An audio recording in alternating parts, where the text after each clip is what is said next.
Chapter 17 introduces you to the subjunctive. This is extremely useful in Greek, but you'll be glad to hear not extremely difficult. What is the subjunctive? The first answer is that it is a mood, and you need to bear in mind that it is therefore different to the indicative, infinitive, imperative and participle that you've met so far. I want you to pause and take a moment to think about what the term subjunctive means to you. I asked this question of Twitter, and they got back to me saying, used in subordinate clauses, one step removed from reality, contingent or hypothetical, coulda, woulda, shoulda. That's the kind of thing you get if you ask generally, and you may well hear all of those kind of things spoken of in other languages. You may have thought them yourselves. I might add might, may, or unreal. What I want you to think about in Greek is much simpler than that. Change of red. The subjunctive is a big red flag that says, stop and think. This is not a statement. Stop and think.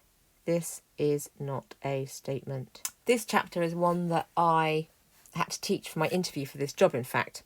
And I remember having to talk this through with members of the faculty board who were interviewing me and really enjoying being able to say, you know what, however complicated things have seemed before, the subjunctive in Greek is not complicated, even if it's left till chapter 17 of the book. Form-wise, you know the present indicative. Lu always to a, to Lucy. I'm asking you to stop and think. Pause over the words as you're saying them. Can you make law any longer? Yes. Luis. Can you make law any longer? No. The longest you can get is going to be or. Luis? Yes. S. Making the epsilon into an eta and then putting the I to subscript because you've got too many vowels there now. Lue, same process. Luomen, that connects them to ormen. Luete, connect them to erte.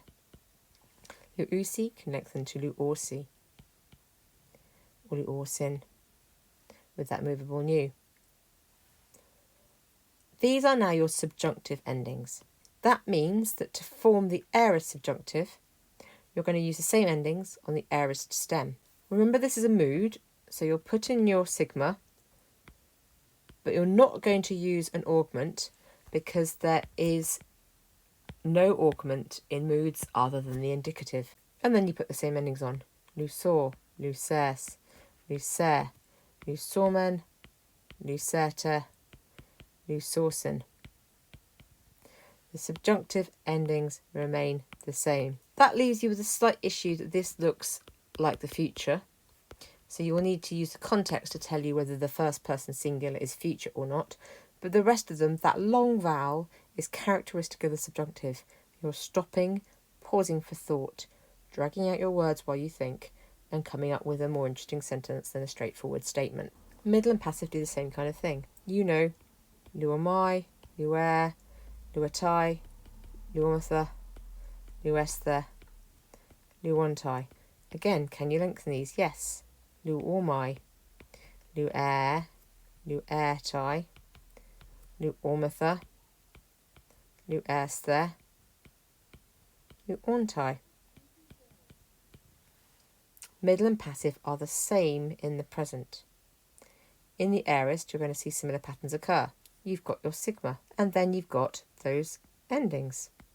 Ormai, airtai, ormatha, esther, orntai.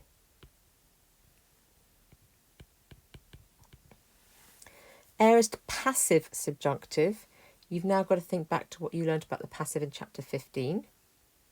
Passive is characterised by a theta. So you've now got a theta in here. And once you've got that theta to mark aorist passive, you now only need the active endings. So it's just like the passive in the indicative, but now you're putting the subjunctive endings on. So you're now going to have or, es, ormen, erte, orsin. So essentially there are no new endings. You've got the same endings with a lengthened vowel in them being attached to the various stems you've already met. You'll notice I haven't translated the subjunctive at any point. That's because in and of itself, out of context, it doesn't have a meaning outside of what you'd already translated for the indicative. So by itself, you should never be asked to translate it because it is conditioned by its context. And it's its context that we'll look at in the next video.